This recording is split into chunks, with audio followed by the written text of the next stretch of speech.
Magic Clarinet by Carla Simpson and performed by Sparkle's Acting Company.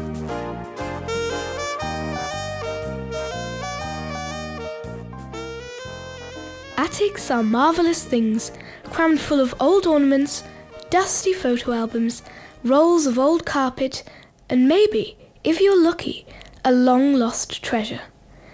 Katie Hardcastle didn't think of her attic as being particularly special until one day, while searching with friends for an old globe of her grandmother's, she came across something so unusual, so remarkable, that she never looked at any object in the same way again. I know it's here somewhere. I remember my dad put it here after my cousin Stella tried to use it as a football. Hurry up, Katie. There must be loads of spiders up here. Yeah, there's one just there. Where? Right there, just by your right ear. That wasn't very nice. That wasn't very nice. It was just a joke. But it still wasn't very nice. Well, go home then. I don't know why you're following me around anyway. No one wants you here, Ella. Well, that's not true. Liz wants me here so I can watch for spiders. And I'm you. That's right. In fact, we'd rather have Elle around than you and your stupid jokes, Thomas. I agree. Thomas, stop scaring people and look in that box over there. Okay. Ella, Liz, you look over there. The children all searched around eagerly, but the attic was so full of junk and dusty old boxes that their enthusiasm was beginning to dwindle. Finally, Ella broke the silence and said what the others were all thinking. This is boring. Can we play sardines instead, Katie? Yeah, we're never going to find it in here. Okay, I give up. Let's go and have some lemonade and biscuits, then go outside instead. But just as they had given up their search, Liz spotted something unusual. In one of the darkest corners of the attic, covered in dust and spider webs, there sat a small chest. It was wooden and careworn and a vivid dark red in colour. But what really drew Liz's attention was the intricate patterns and strange writing that covered the lid of the box. Hey, Katie, what's this? I don't know. I've never seen it before. Wow, open it, Katie. What do you see? Let me see. Wow, look at this strange writing. I wonder what it says. It says, open me. Yeah, open it, Katie. I hope it's treasure. Don't be stupid, Ella. Just open it, Katie. Okay. The children all crowded round as Katie opened the box. At first, it was too dark to see exactly what it was, but as Katie moved towards the light in the middle of the attic and opened the box fully, they saw what was inside. Wow! That looks really old. I bet you can't play it. Probably fall apart with one blow. It's just one of your old clarinets, Katie. No, it isn't. I've never seen this clarinet before. It's really old, isn't it? I wonder where it's come from. Here, Katie, try playing it. Here's some music to try.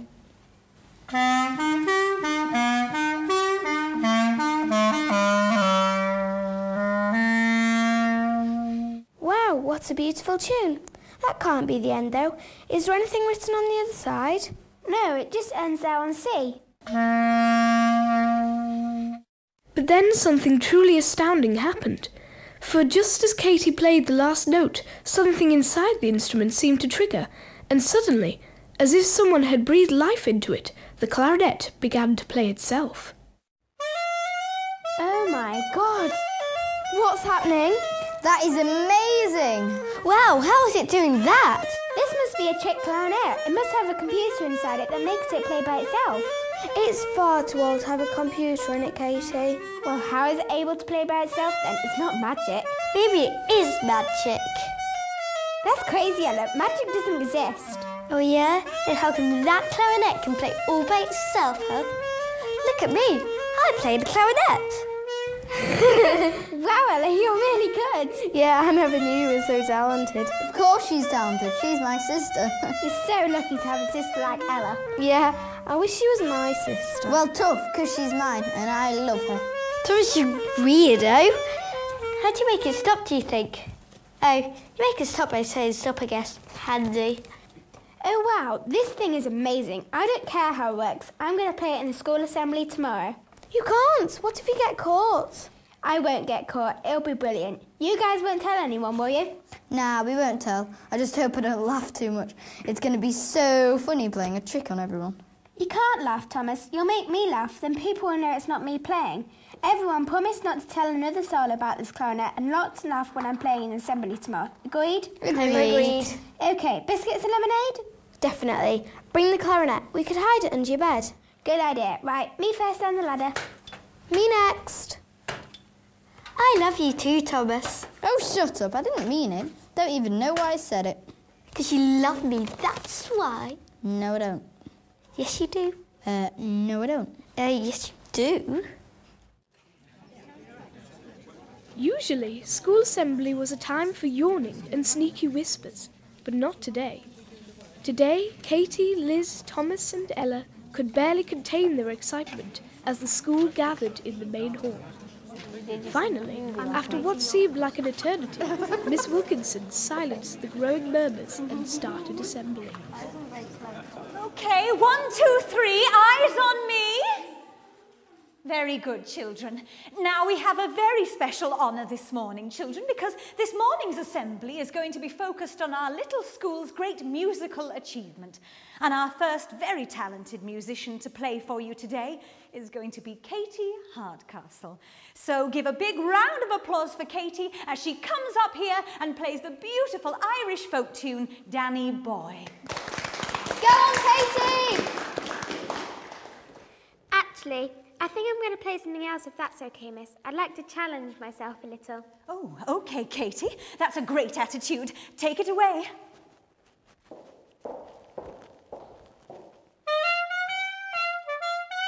Wow, she really looks like she's playing. Look at everyone's faces. They look like they've been slapped. This is so funny. Look at Katie.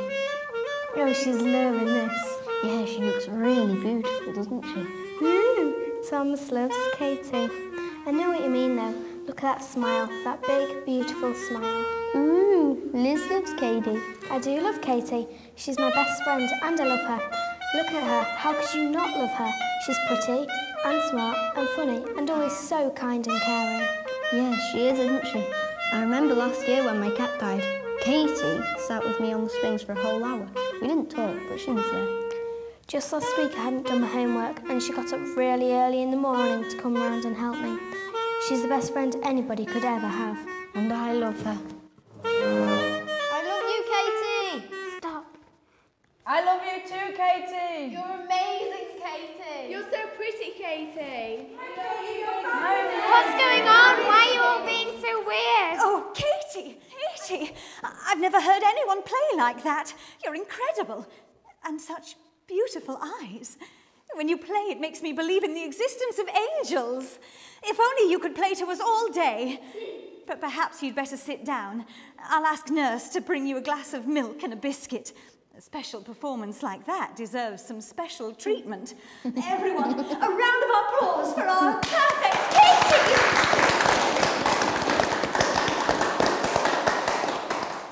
Next to perform will be Ella McGettigan on the violin. Well, that was weird. It was a bit. Why is everyone looking at me like that? Like what? Like that. Like you are now. Like I'm a big chocolate cake. You look so much better than a chocolate cake, Katie. OK, that's it. This is too weird. Outside now.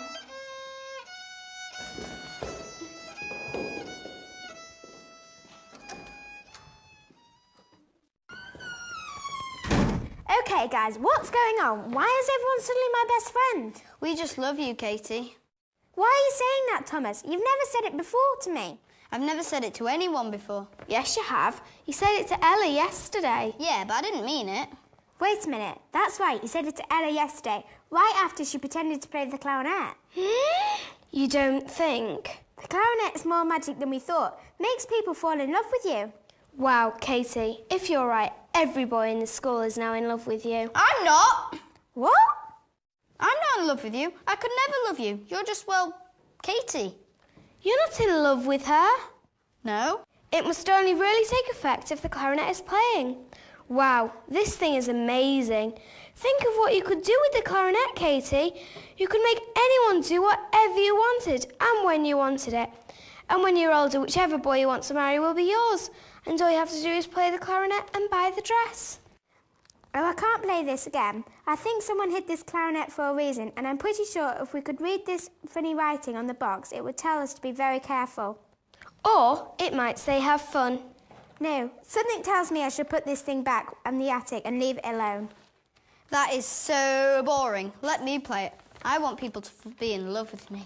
Oh, me too. It wasn't fun, you know. It was weird. Everyone was being nice to me, but it didn't feel real. They weren't being themselves.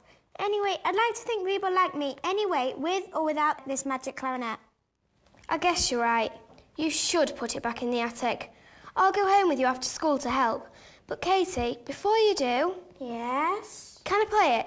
Just once. OK, but just once, and then it goes right back in the attic again. Agreed? Agreed. Fantastic. Right, we have got to find Mr. Sanderson. Haven't done my homework, but I bet if I play him a song, he might forgive me. Wait, Liz! I'm not a fast runner! Hey, guys, wait up! True to her word, Katie never did play the magic clarinet again, and more importantly, she never needed to. For being a kind and sensitive girl, she was never short of loving friends and family. And as for the clarinet, well, I believe it is sitting there in her attic still, gathering dust, if no one else has discovered its dangerous charms. The Magic Clarinet was performed by Becca Wilkinson, Katie Tarr, Liz Heam, Tom Torgerson and Ella Bridget Tompkinson, with Jenny Rafferty, Sam McKay and Danny Bairstow. It was produced by George Watts and Alan Everard, assisted by members of the Barleyfields Youth Club radio group. The Magic Clarinet was performed by Martin Hewitt.